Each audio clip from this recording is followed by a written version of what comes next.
Okay, good evening, everyone. Let's go ahead and get started. We still have a few people joining us, and we'll admit them as they arrive. But thank you so much for joining us this evening for what is our third New Eagles Essentials webinar this summer. This New Eagle Essentials is specifically about campus life. So we have a variety of campus partners that will be presenting to you all this evening. Want to take a moment to introduce myself. My name is Chris Hensley, and I serve as the Director of New Student and Family Programs. I'm excited to help welcome you all as new students and families to the AU community. And I hope that you find the information that we have to share beneficial with you all this evening. A couple of logistical items. We are recording this session, so if there is a piece of information that you forget or forgot to write down or anything like that, it will be recorded and posted on our website in a few days. So you'll be able to review this recording later on if you need a refresher of any information. And this Campus Life series of presentations right now aligns with most of the content that students and families have been looking over in your Flight Ready and Soarin' Support courses. So just a reminder to always go back to that Canvas course and make sure that you're reviewing all of the content and the different videos and assignments that are in there as another resource. So to start off, just a quick review of our agenda. So we have a few different campus partners here to speak with you all this evening. Dining Services will kick us off, and then we'll lead into our Student Health Center, followed by Center for Wellbeing and Psychological Services. We also have AU Athletics and Recfit, and then Office of Sustainability. And then we'll end with a Q&A session. The chat box is open, and so if you do have questions, you're more than welcome to put them in the chat. But just know that since our presenters might be talking while you're asking questions, it may be something that we have to answer a little bit delayed, or we'll definitely get it answered in that Q&A session if we miss it in the chat box. But if you have any questions, definitely utilize either that chat or the Q&A session. And without further ado, we will kick it off to Dining Services to get us started this evening.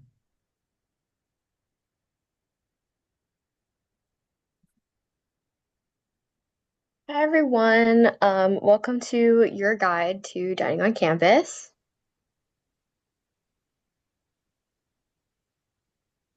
So some introductions. My name is Sofia Valdez. I'm the marketing manager at AU Kitchen. Everyone, my name is Juliana Sampaio. I am the campus registered dietitian for AU Kitchen. So just some quick things that we're going to hit today: meal plans, nutrition resources, special diets, navigating dining options, dining resources, get well soon meals, and additional resources. So our meal plans for fall 2025, just to kind of let you guys know, these are the four, kind of more basic meal plan options that we do offer. First year and second year campus residents are required to have a meal plan. And first year students have the choice between the premium and the plus plans, which are the two first plans listed here. Um, Both of them have a dining dollar amount tied to them. They're for any first years on campus housing. You have unlimited access to the terrace dining room, which is our dining hall on campus, all days of the week. And retail meal exchange, you have three as a for premium and seven per week plus plus. Retail meal exchange is just kind of the equivalent of a meal swipe. Instead of spending your dining dollars, you have a certain amount of exchanges throughout the week or a day, and it is a side, an entree, and a drink. And they are all listed on all retail locations, so you can pick and choose what it is that you would like to do to give you guys some more variety in your meal plan. And then both do come with guest meals.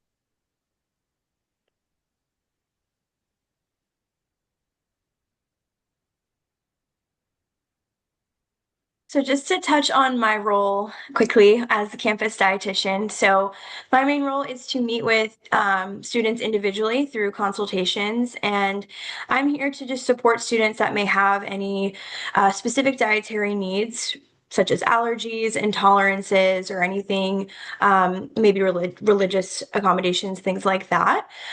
So for any student that may have for example, a specific health condition or any questions regarding their meal plan or how to navigate their meal plan, I am there to support them. And also for any student, meal plan or not, that may have general nutrition questions or feedback, I'm there to support those students as well. We do a lot of student engagement on campus through food samplings and cooking demos, teaching kitchens. That's usually with our head chef, Robert, who you may have seen on campus. If not, you will see him. He's a fun guy. And we also partner with the Academic Support and Access Center, or ASAC, to facilitate any specific dietary accommodations that a student may need that may be outside of what our meal plans offer.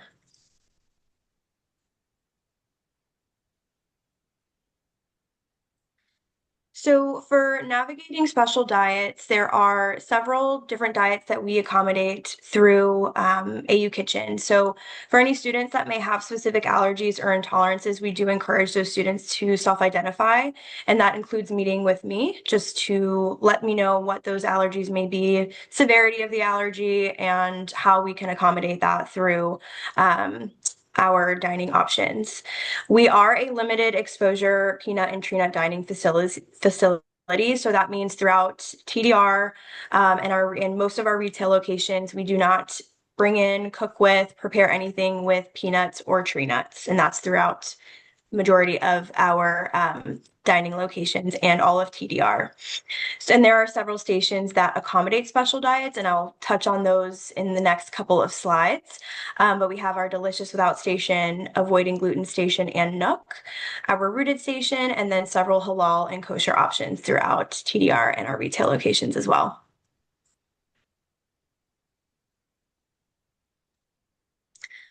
So one really helpful tool that we encourage all students to have on hand, whether it's through the website or through the phone app, is the Dine on Campus website and app. This provides daily menu and ingredient info for everything that's offered on campus. And it also denotes any allergen specifically within that ingredient list. It's a very convenient app. It's very easy to use. All you do is just type in your university and you can access the menus for that day, for the rest of the week. So it's really a helpful tool for planning as well. And another helpful part about it is that we have diet specific icons that denote certain things within the meals that are offered. So the 5 icons that we use are VG, which is vegan. Vegetarian is V. PR is a good source of protein, meaning that it has at least 7 grams of protein per serving. AG, avoiding gluten, and then climate-friendly options as well. And you'll be able to see those within the Dine on Campus website and app. And you can also filter out certain things if you want to just see AG. For example, at lunchtime, you can filter that out and just see those options that are offered that day, which is really convenient. So some retail dining locations. So at the Mary Graydon Student Center, you have access to Terrace Dining Room, which is the main dining hall on campus. You have Panera Bread, True Burger, A Sushi, Halal Shack, and Baba's Pizza. Baba's Pizza and Halal Shack both offer halal options. In the Lydecker Tunnel, you have Qdoba, Starbucks, Subway, Eagles Express, and then in East Campus, you have the East Campus Market. Eagles Express and East Campus are both convenience stores, kind of markets for students to get, grocery items or other convenience store items that you may need.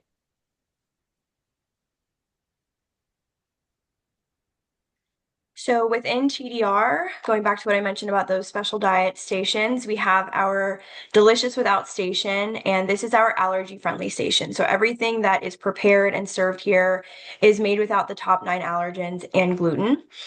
We have a rotating breakfast menu each day, as well as a hot entree, starch, and vegetable option offered for both lunch and dinner. And we do also have accompanying side salads and dessert options as well that we integrated last semester that will be continuing into this year. And what's great about this station is that everything is separate from the main kitchen. So this is a separate prep space, separate cook space. We use purple equipment. You'll see once you're there in TDR, you'll see all the purple things that we use in that station. And any student that eats at this station, we use separate plates. So the counter attendants will use their own plates that they keep within that station to further mitigate any risk of cross contact there.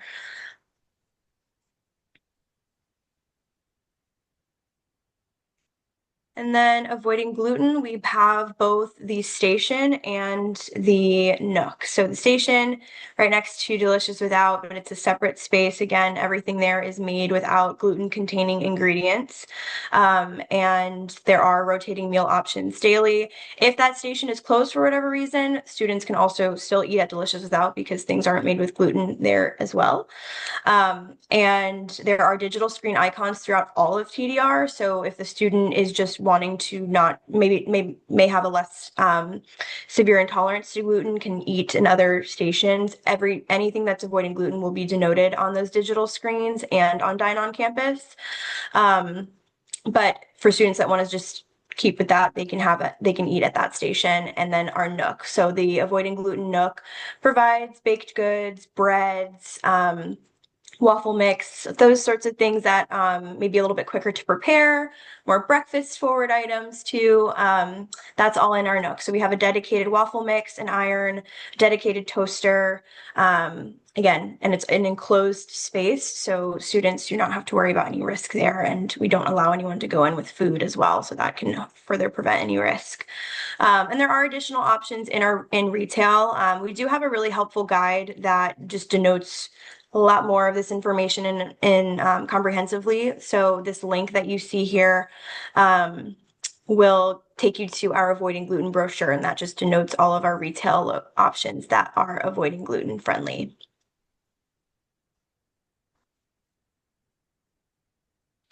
And for our vegan and vegetarian students, we do have lots of options as well.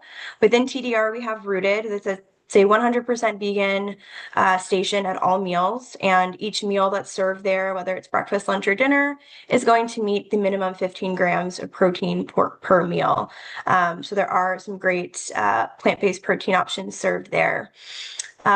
Within the grill, so any other stations within TDR, we do have made to order Beyond Burgers as well in the grill, and then chickpea salad in a deli that student can put in a sandwich on a wrap.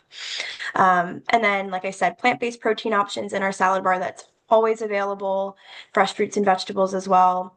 And then within our retail locations, all of the locations will have at least one vegan entree available, and then several vegetarian options available too. And the link down below under this picture here will provide more information on the vegan and vegetarian options offered throughout our dining locations.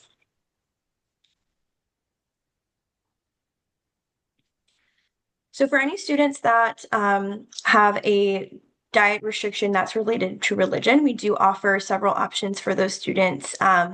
We do have halal and kosher options within TDR and our retail locations.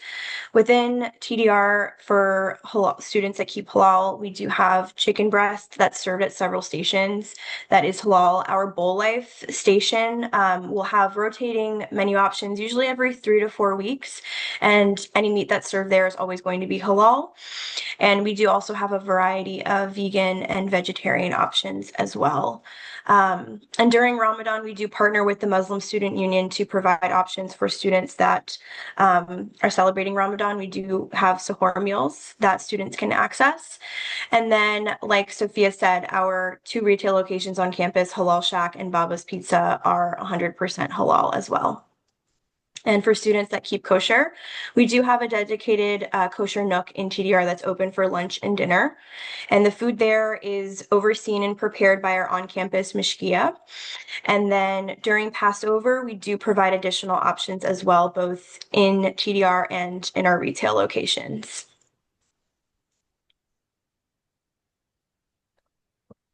So for any student that may want to request an accommodation, so what that means is if a student feels that their needs may not be able to be met through just the standard offerings that we have, a student can go through the process of requesting either a medical or medical dietary or religious dietary accommodation. For students that may are seeking medical dietary accommodations, we do have a three-step process that ASAC encourages students to follow. So that includes meeting with a member of the ASAC team and also meeting with me and our chef if needed to determine a plan of action to make sure that a student is aware of what their options are, whether or not we can meet that, and if any accommodations need to be made, ASAC will determine that and go from there. But for religious dietary accommodations, it's a similar process, but we partner with K Spiritual Life and have the student meet with a representative from K Spiritual Life and also me to again determine a plan of action that's going to best meet that student's need from a dietary perspective.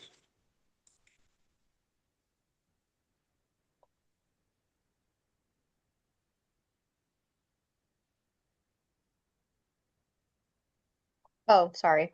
The Get Well Soon meals. So this tradition kind of started during COVID, and we just kind of kept it on and as a way to be able to, kind of reach out to students who maybe are not feeling well. So these meals are available to order for delivery for directly on campus to the residence halls for students who are sick. Um, you can get a QR code provided by your RA, the student health center, the community directors for access to a specific Grubhub menu where you can place your order. You can pay for these orders by your meal swipes if you have like a unlimited meal plan. Eagle Bucks, Dining Dollars, credit, debit, all of that is accepted. And the way that it works is you need to enter the current date's dinner and the following day's lunch and breakfast. So the way that these meals work, you get stuff starting that evening for the following day. A lot of students utilize it. It's a great tool, especially just to kind of make sure and give parents a peace of mind as well as a student a peace of mind that you're still going to be covered even if you are not feeling well.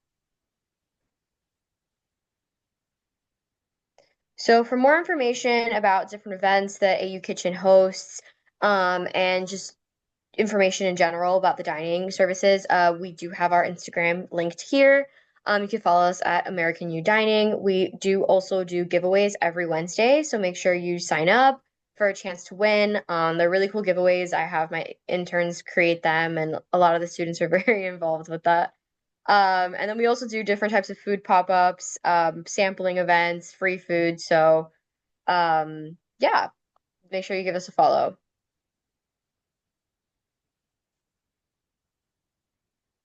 So if you have any questions, feel free to email mealplans@american.edu. You can also reach out to ASAC through their portal linked here. Dineoncampus.com/AU does have a lot of resources like the ones that Juliana mentioned previously in this presentation. It also has more meal plan information linked. It will also have events and things like that. So make sure that you do check it out just to kind of learn more about us and the dining program as a whole. We also always welcome feedback. Our text to chat number that's listed here is posted at every retail location throughout our dining hall.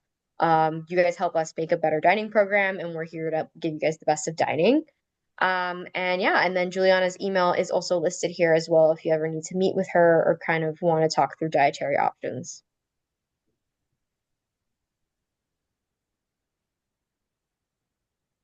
Thank you guys so much.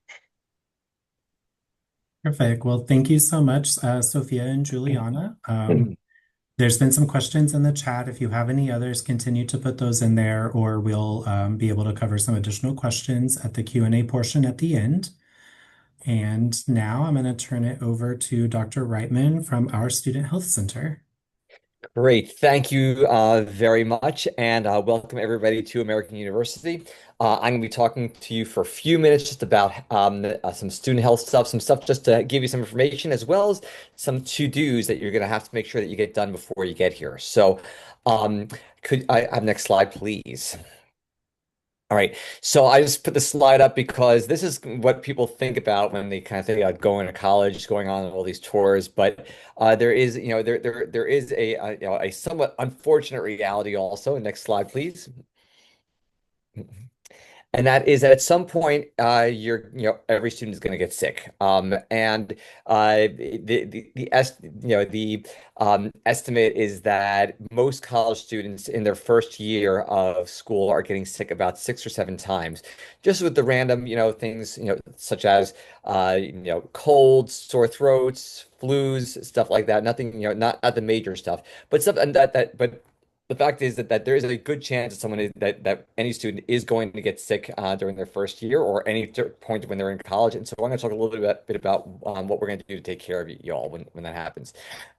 So the Student Health Center is right on campus. We are right next to two of the main freshman residence halls, Les and Anderson. Okay, we are a quick, 5-minute walk from the other residence halls.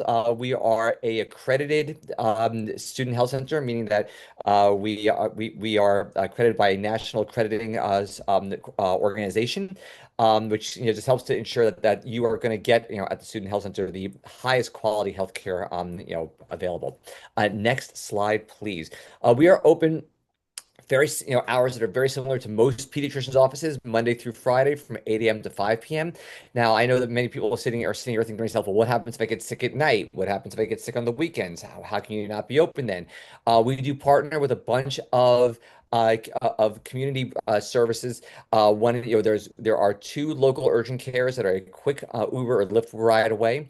If students were to get sick and have a more significant illness or injury, there's Sibley Memorial Hospital, which is about a half a mile down the road from the American University campus, and then we also do provide some limited telehealth services, even for that we do at the Student Health Center, as well as there are a number of organizations that actually also provide telehealth services for our community. So next slide. This is just oops, I guess the just go back one slide if it's okay. This is just a quick list of just the types of things that we will take care of, if you get sick. And honestly, these are basically the kind of things that you would see taken care of at any doctor's office. Some things that are a little bit more specific to college students. We do obviously do STI testing. We do prescribe birth control. We do prescribe HIV pre-exposure prophylaxis. We also do have two psychiatrists, or a psychiatrist and a psychiatric nurse practitioner who treat psychiatric concerns and as well as eating disorders. Again, things that we're going to see sometimes in higher risk, or higher prevalence in a student health community. Next slide, please.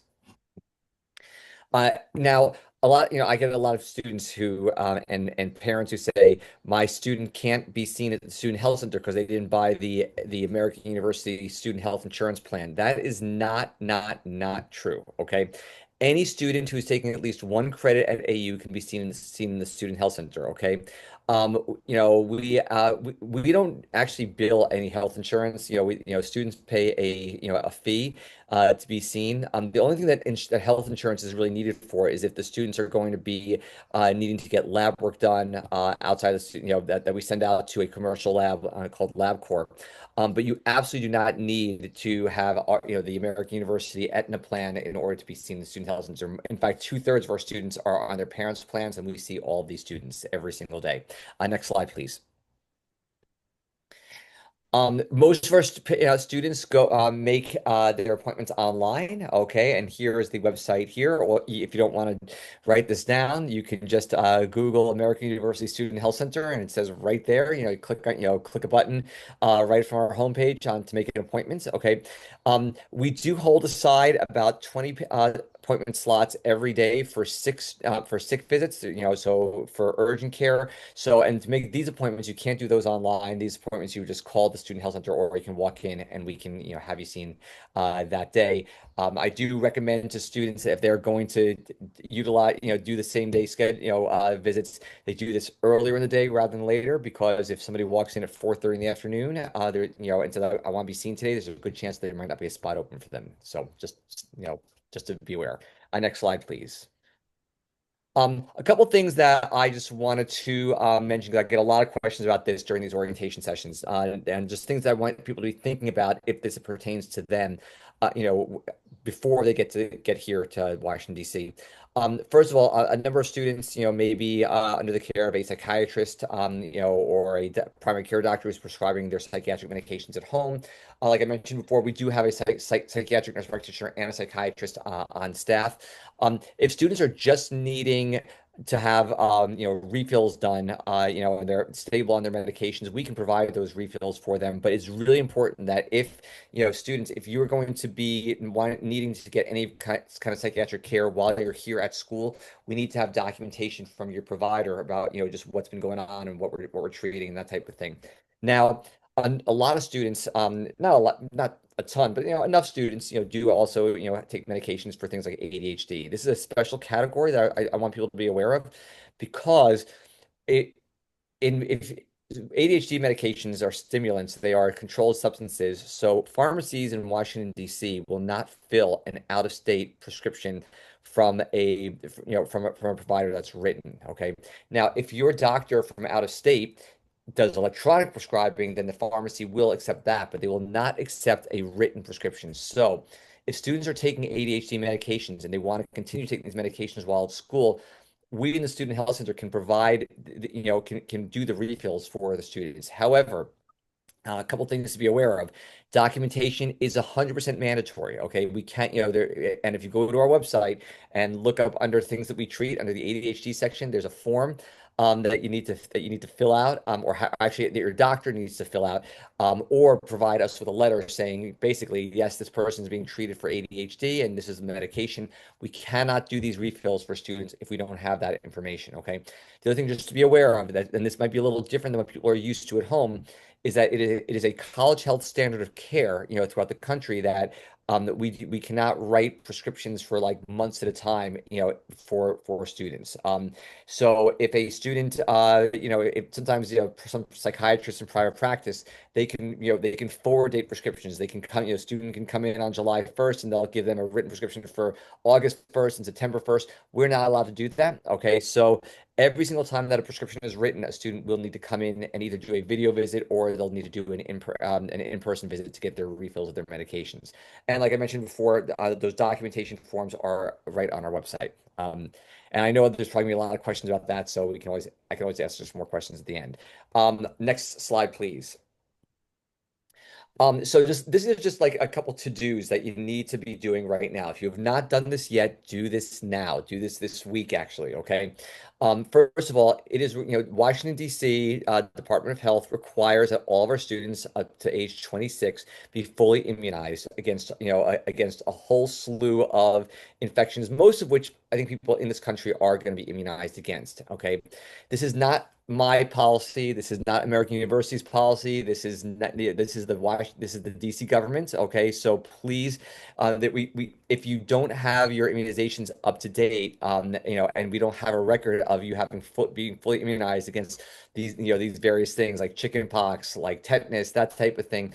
There will have to be a hold put on your registration. Nobody likes that, and we don't want to do that. So please take care of this now. If there's any questions about not being fully immunized, submit these forms to us as soon as possible. You've all received information about submitting these forms online. Please do this and upload this to your student health portal, same one that you make the appointments for online. There is also a tuberculosis screening form. Now, we do not require that everybody get a tuberculosis test. That is not what this is about. But we do require, and this is a university policy, that every single person who's coming into the university has to fill out a 5-question questionnaire, and submit it online, basically saying, am I at risk for having contracted tuberculosis in the past? And then based on those answers, we will then tell students what their next steps are. For most students, this is going to be okay, you're free and clear. Some students might require a tuberculosis test. We will contact any students that where there's going to be anything that looks like they need to have any kind of follow-up, and we'll do that as soon as we can turn that around. But please do this stuff. Otherwise, we are compelled to give students registration holds until this stuff is completed. So please take this seriously and do it now, okay, rather than waiting until you get here. Next slide. All right, this is my information. If you have questions, reitman@american.edu is my email address. And then please take a look at the American University Health Center yeah, website. We've got tons of information there, and a lot of questions that people have can frequently be answered from there. But please don't hesitate to contact if you've got any questions. And I'm going to be done for now. Thank you. Thank you so much, Dr. Reitman. So keeping on going, we're going to turn it over to Dr. Basdeo with the Center for Wellbeing Programs and Psychological Services. Thank you so much. All right, this is the mental health and well-being programs portion of the session. I'm going to go ahead and get started. Well, welcome everyone. My name is Malini Basteo. I'm the Director of Wellbeing Outreach and Prevention Services for the Center for Wellbeing Programs and Psychological Services. What that means is I oversee all of the programming that we do here at the center, as well as other wellness programs that I'll talk about more soon. That's my introduction. There was once a photo of the rest of our lovely staff on this slide, but it seems to have not saved. I do encourage you to check out our website to see our lovely team of licensed professionals who have a diverse range of areas of expertise. So during my time with you all, I'm going to be reviewing our center's well-being services, why these services are important to be providing to a college population, and I'll also share about some of the events that you can expect to see from us while you or your student is at AU. And then to get us going, the Center for Wellbeing is the hub for psychological services here at AU. Similarly to the Student Health Center, we also are an accredited site. So we're accredited with the International Accreditation of Counseling Services. We have a very diverse staff, which mainly consists of clinicians and other wellness specialists. And to get us started in talking about our services, there are three main psychological services that we provide. The first is individual therapy. So we provide up to 8 sessions of weekly individual therapy per academic year for students who are an appropriate fit for treatment within that time frame. Many students do find that their concerns can be addressed in this sort of time-limited therapy. However, we may refer students to off-campus resources just depending on their needs, such as, for example, a student who might need specialized care, or students might come in with this interest in long-term individual therapy. So we have our own database of resources, local resources, who take a number of different insurances, and we can help students to get connected. The next service that we provide is group therapy. Groups will typically run for the whole semester, and students can choose to attend group for as long as they would like. So some examples of groups that we offer are Understanding Self and Others, which focuses on building stronger relationships and themes like trust and isolation. And then we also have skills groups for learning how to manage symptoms of things like anxiety and depression. I also want to speak briefly about single session appointments, which are for students who could use some support from a professional on a specific topic, but maybe they aren't interested in a full course of therapy. So an example of a topic someone might bring to a single session would be seeking community referrals or maybe managing a roommate conflict. And the last psychological service that we are very proud to have introduced over the last year is Mantra Health. Mantra is an app that students can use anywhere in the US to access self-care guides, wellness coaching, therapy, and immediate support from licensed clinicians.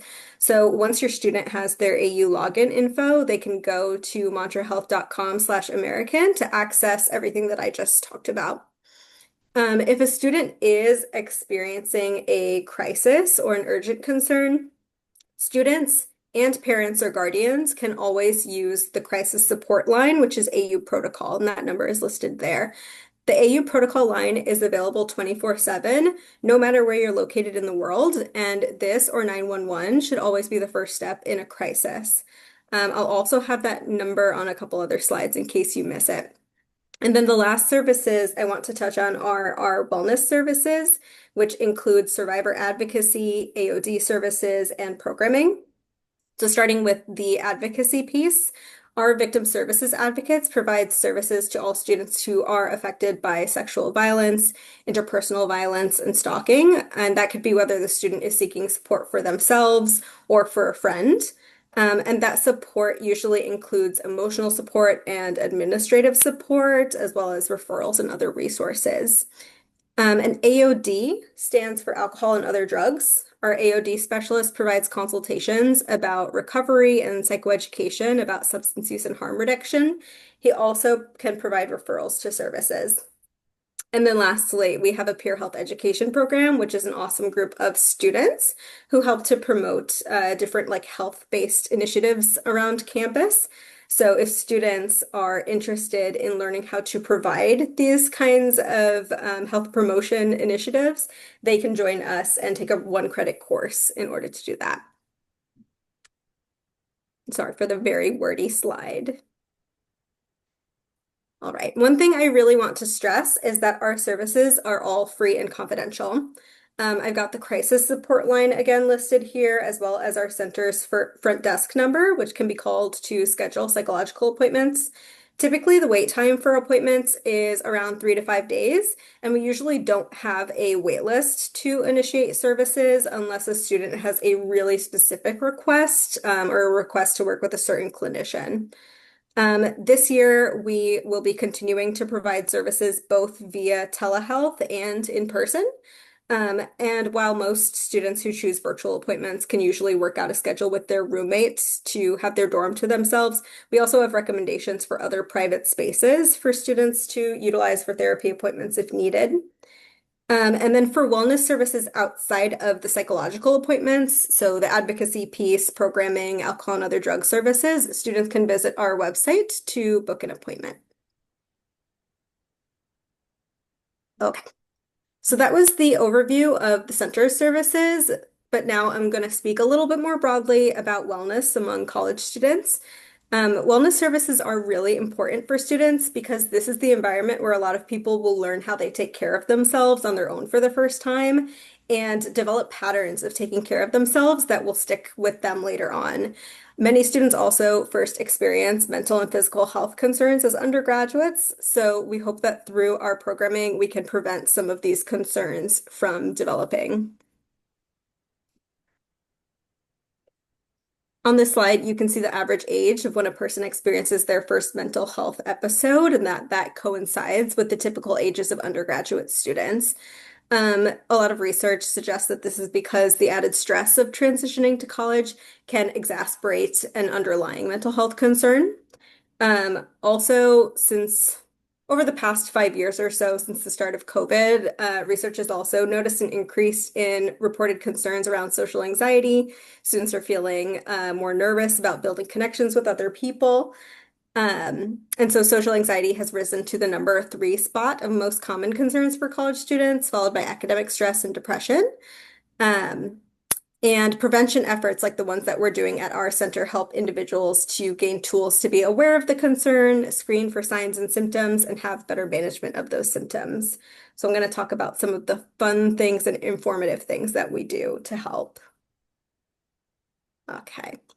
So these are some of the programs that we have offered here at AU and will continue to offer this year.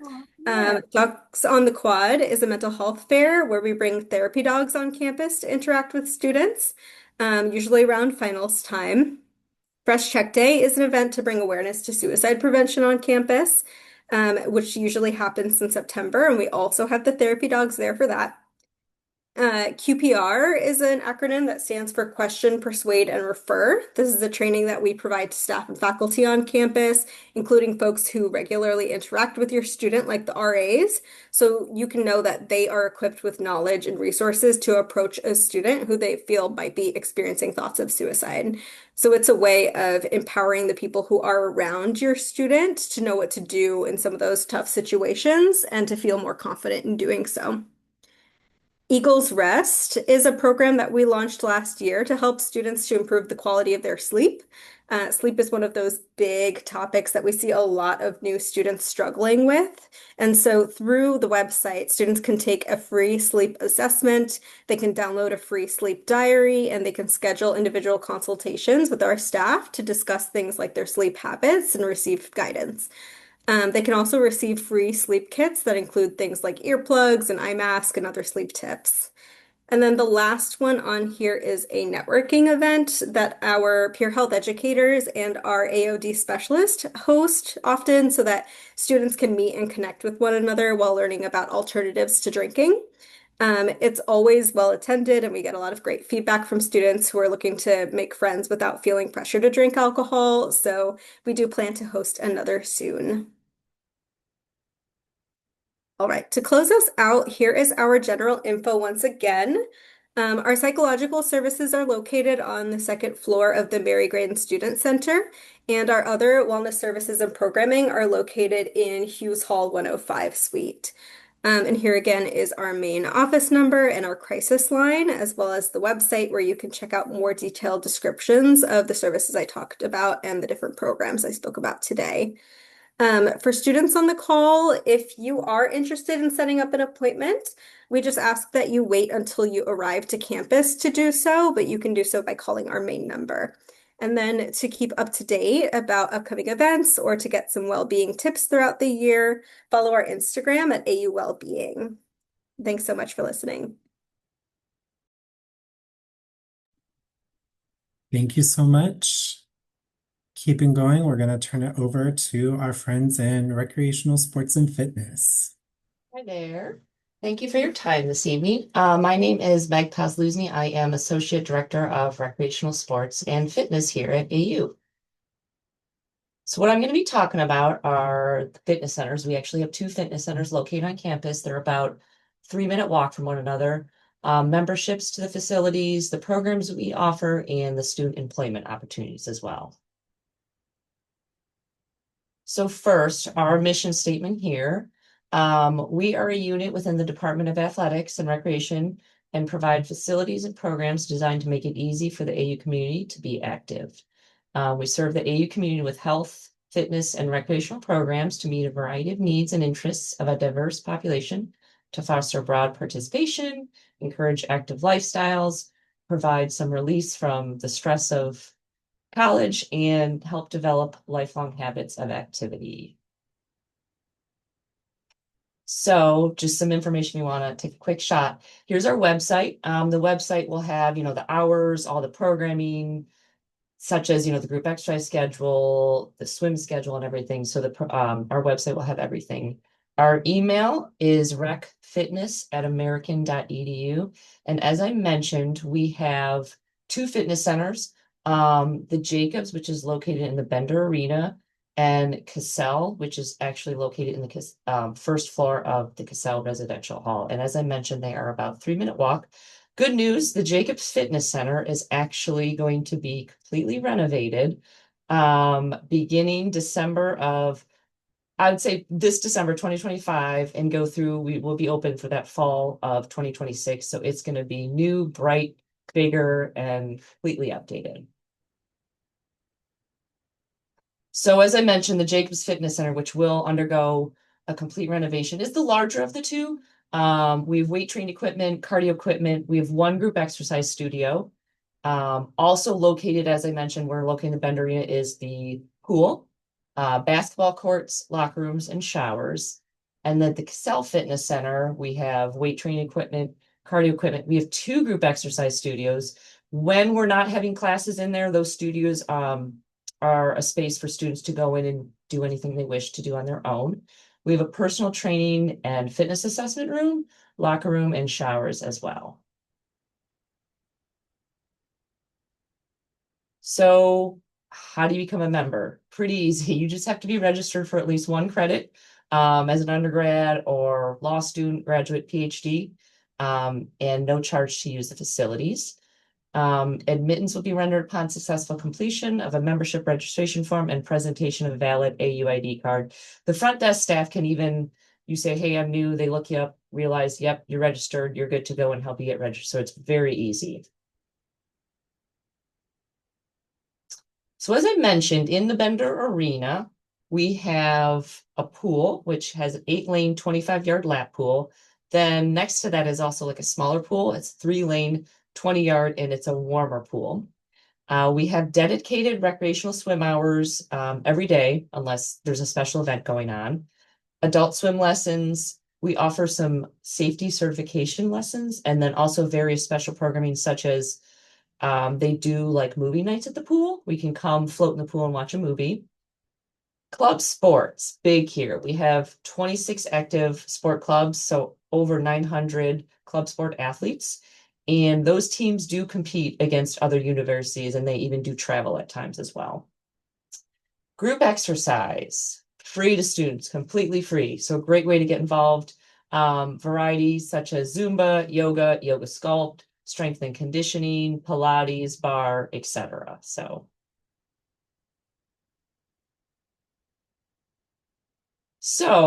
as a student, you can actually work for RecFit. Examples of work at the fitness center are manager on duty, member service specialist, and fitness leader. Usually the fitness leader is where freshmen start, and then they kind of build their way up to become a member service specialist and then manager on duty. In addition to working at the fitness center, you can also be a lifeguard, teach swim lessons, and then intramural sports and referees and supervisors. In addition, we do hire student personal trainers and group exercise instructors. And if you're not certified, you would reach out to me to how do I get certified, and we can help you become certified and become a RecFit employee. Any questions? Let me know. Again, it's recfitness@american.edu. And then also my email, so I should have included, is my name, mpozluzny@american.edu. Thank you so much. Oh, sorry, one more note that's on the slide. Quick little talk about athletics. AU is a D1 school. We compete in the Patriot League, and all students receive free admission to home games.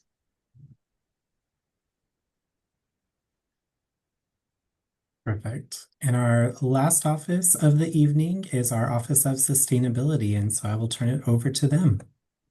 Hi, I'm Megan Lickey. I'm Director of Sustainability on campus, and I'm going to share a little bit about our sustainability story on campus and how our incoming students can help contribute to it and all the opportunities that we have available.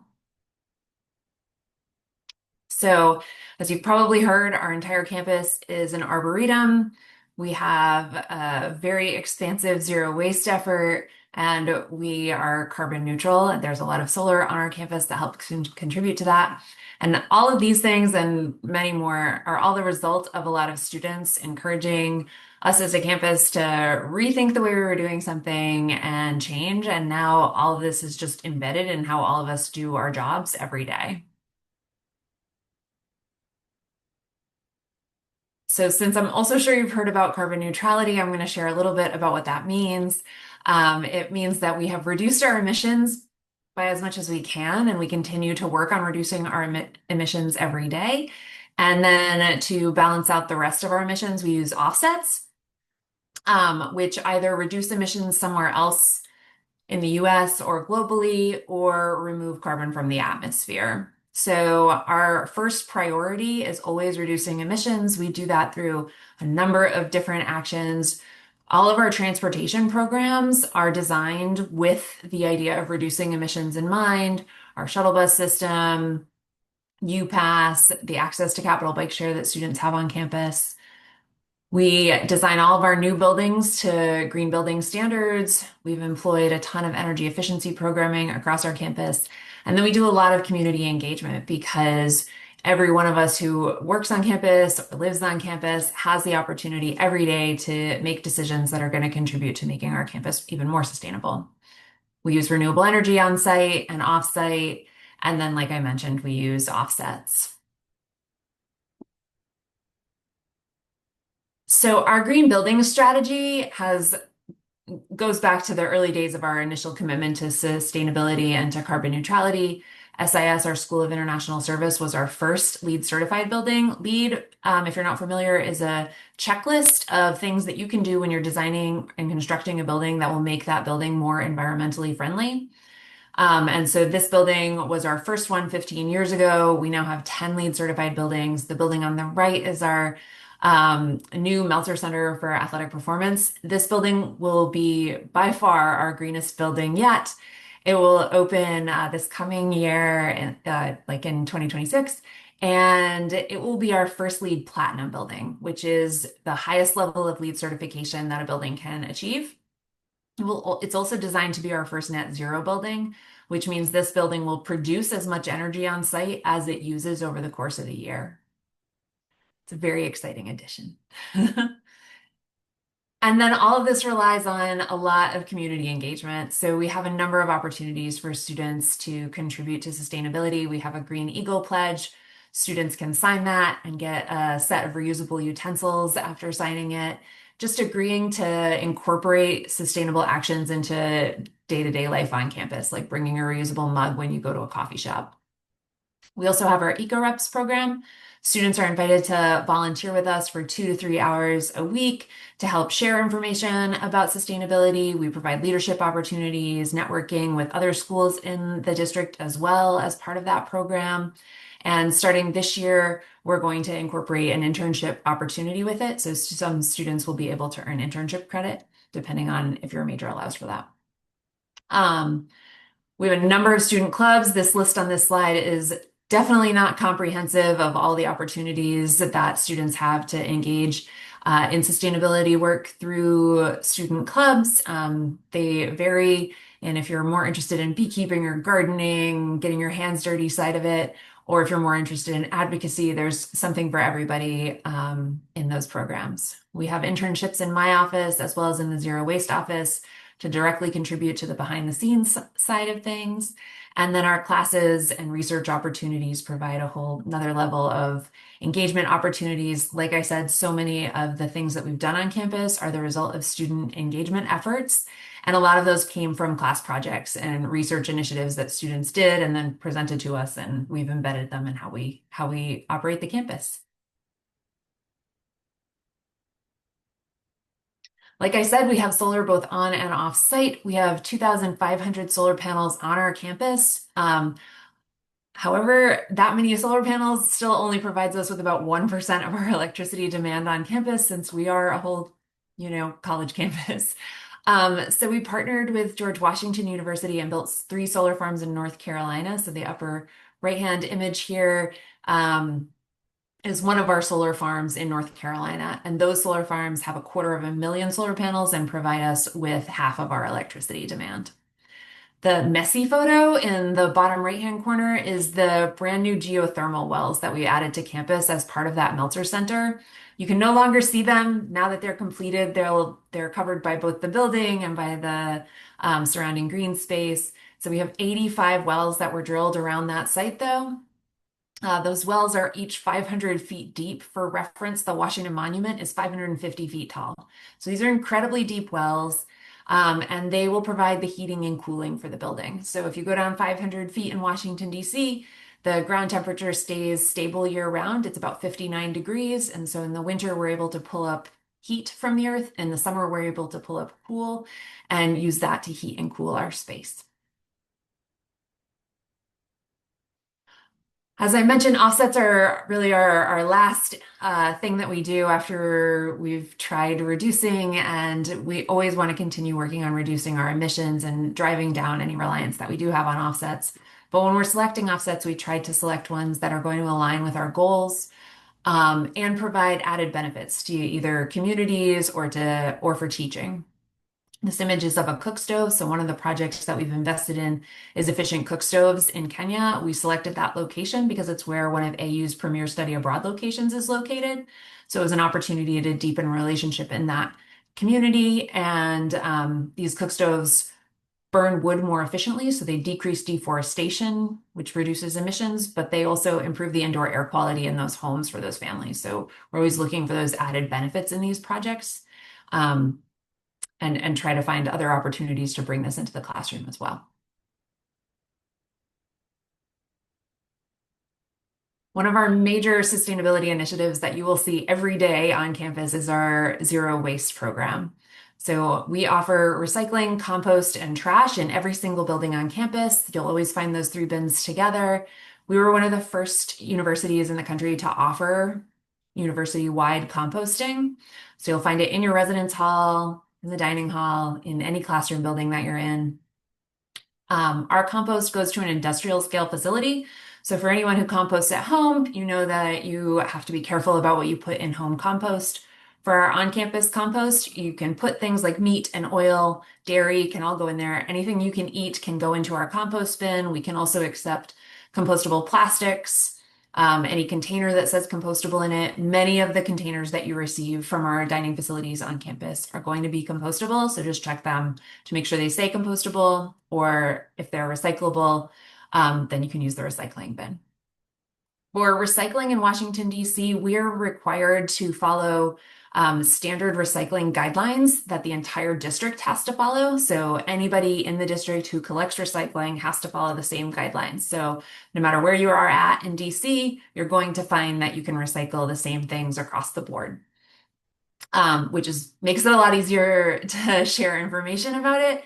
But regardless, as you're moving to the district, make sure to check out these guidelines. They're definitely going to be different from wherever you're from, and you might find that you can recycle more things in DC. We have a very comprehensive list of things that we can recycle. We can accept plastics 1 through 7. We also accept glass, metal, paper. All of it goes into our standard recycling bin. We ask that if you have cardboard boxes, you break them down and put them next to the recycling bin. It just makes collection easier, but we accept cardboard as well. The most important thing to remember with recycling is to not put any food or liquids in those bins. So if you have a half-empty soda bottle, find a place to dump it out before you recycle it. If you have a plastic container that has food in it, grab a napkin and wipe it out and put that in compost before recycling it. That food and liquid can cause the rest of the recycling to get dirty, and then our facility won't accept any of the materials in that bag. Everything else to go to trash, so that it would be plastic bags, snack wrappers, things like that. And then on the next slide, in addition to those standard 3 recycling bins, we also accept e-waste. So if you have an old cell phone or you needed a new laptop and you need to recycle your old one, we can accept all of those. We also have battery recycling and plastic bag and film. So we can recycle like grocery bag type plastic, that kind of plastic film, but it can't go in our regular recycling bins. It has to go into the special collection bins on our campus. You can find these special recycling stream collection areas in the bottom floor of the library, with the exception of batteries that you can find in almost every building on campus. So there's a lot of places where you can recycle batteries. In addition to those special collections, we have an annual program called Project Move Out and also Project Move In.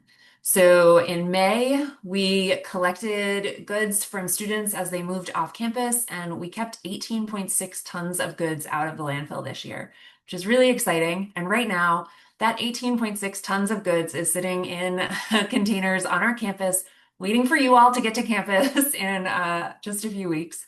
And then we'll have several different sessions where we open up those containers and allow you all to take those things for free. So you'll find trash cans, like storage containers, decorations for your room, clothes drying racks, lots and lots of hangers. So think twice before you pack hangers. We have so many of them. Yeah, so there's a ton of stuff available that you guys can just come and take when you get to campus.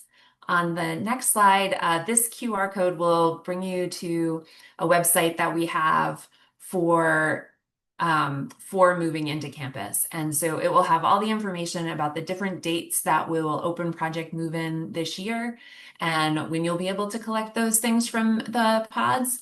We also have some additional information about what to think about as you're packing to move to campus to make sure you're minimizing waste and you're not going to have to take a ton of trips out to a dumpster to throw things away when you get here. Think about, using the things that you're going to need on campus to pack into, so you're not just filling up other boxes.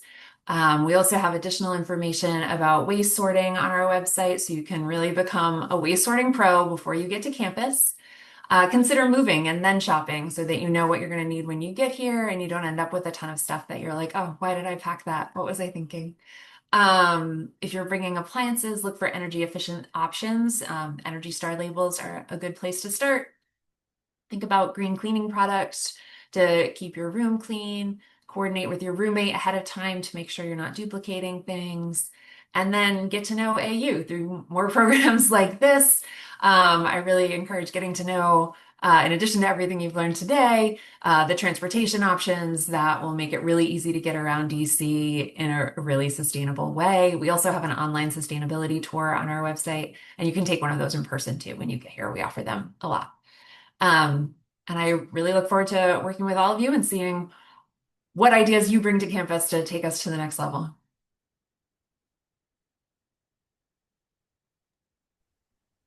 Perfect. Thank you so much, Megan. That is the last office that we have for you all this evening. I want to turn it over to kind of open it up for Q&A. I know there's been a lot of questions in the chat. It feels like our presenters have been answering them as they've been coming in, either during the presentation or shortly after.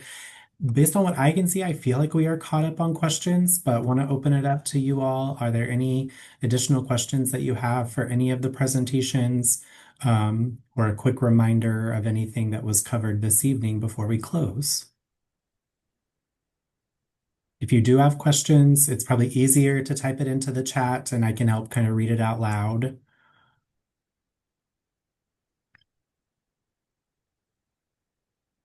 Can you explain how to submit the quiz on Flight Ready? What are you doing? What are you doing? So you should just be able to answer the questions, and then I don't know if it's an official submit button, but just answer the questions and then submit the answer. If for some reason you're having issues with the quiz or any other Flight Ready related assignments, you can email us at orientation@american.edu and we can double check your specific account and an issue that you might be having.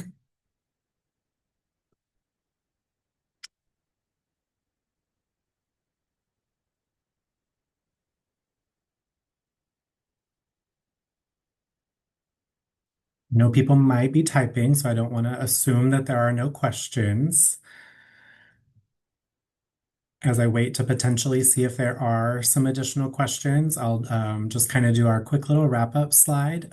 If you are interested in continuing to participate in our New Eagle Essentials webinar series, we have 2 more opportunities throughout the summer before you arrive in August. The next one is scheduled for Wednesday, July 23rd, and that will review various areas under student engagement that aligns with the Canvas Module 4 in both Flight Ready and SOAR and Support. And then our last webinar will be on Tuesday, August 5th, that will cover kind of different things for AU and beyond that are covered in that Canvas Module 5. And so you can register for both or either of those on our New Eagle Essentials website, or there's a link on each of the modules within the Canvas courses as well. It looks like we did have one question coming in for you, Dr. Reitman. How do you submit proof of vaccinations? Very easy. Go to the Student Health Center website and log into your student health portal. There, where it says make an appointment or log into the portal. And there is a area where it says forms, and just you're going to upload your stuff there. There's a whole bunch of instructions on how to do this in the emails that people have received earlier with regard to all the information about immunization. So you can also check there if you want a more detailed step-by-step way to do this. But it's pretty straightforward. Perfect. Great question that came in. Are there 2 different requirements, SOAR and Support and Flight Ready? No, my apologies. So those are the same course. Flight Ready is the Canvas course for our students. SOAR and Support is the family version for your families and supporters. So same content, essentially the same course, but 2 different audiences. So there's a little bit of difference. But for any students on the call, you're going to want to look for that Flight Ready course in Canvas. Oh, great question. Megan, this is probably towards you. How do we follow trash guidelines for move-in day? There will be signs all over directing you for where to put any cardboard boxes. We have special collection centers that we set up during move-in since there is more waste than normal. And then there'll be more people coming through and emptying it from the hallway as well during the day that day. So depending on what building you're in, we'll have signs up pointing people towards where to bring waste, or you can ask any of the people that are working that day. We'll make sure people are aware.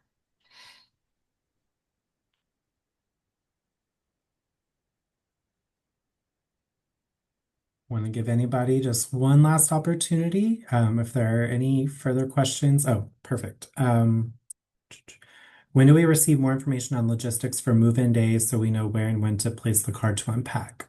So you should be receiving that information from our Housing and Residence Life office via email. It will go specifically to your AU student email, so make sure that you're checking that account. If you have not received that information, you can double check their website, and it may just be that they haven't sent it all out just yet, but it is definitely coming. That office, Housing and Residence Life, did host a webinar a few weeks ago that is also linked on their website if you would like to review. It covers similar information that you kind of heard today, but specifically for Housing and Residence Life as a resource. Oh, this is a good question for our dining services friends. I don't see you. I hope you're still on the call. Will dining services be open on move-in day, August 16th? Yes, they will be open. Sorry, my Wi-Fi's a little, but yes, it will be open on the 16th. Perfect.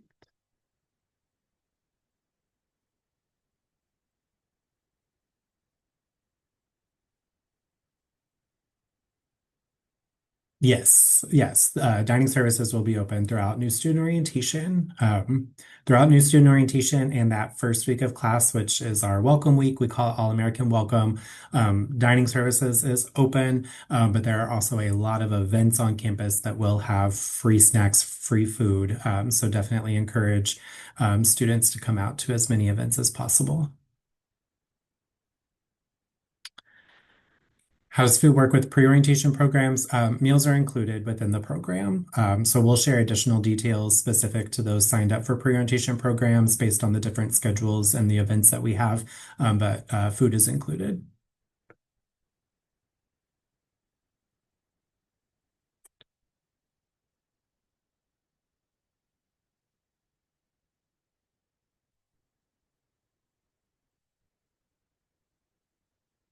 Okay, well, I'm not seeing any additional questions come in.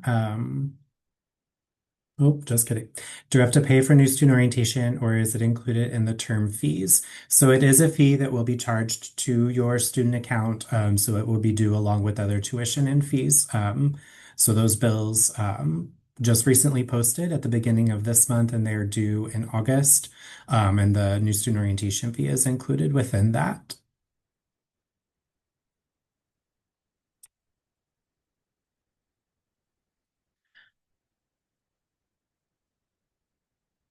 Okay. Well, I just want to thank you all again for being a part of our New Eagle Essentials webinar this evening. Thank you to our presenters for sharing all of this information to our incoming students and their families. As a reminder, if you had any thing that you maybe didn't write down or missed throughout the presentation, we will be uploading a recording of this onto our website so you can review it at a later time. But thank you all for joining us this evening, and we look forward to seeing you soon in August. Have a great evening, everyone.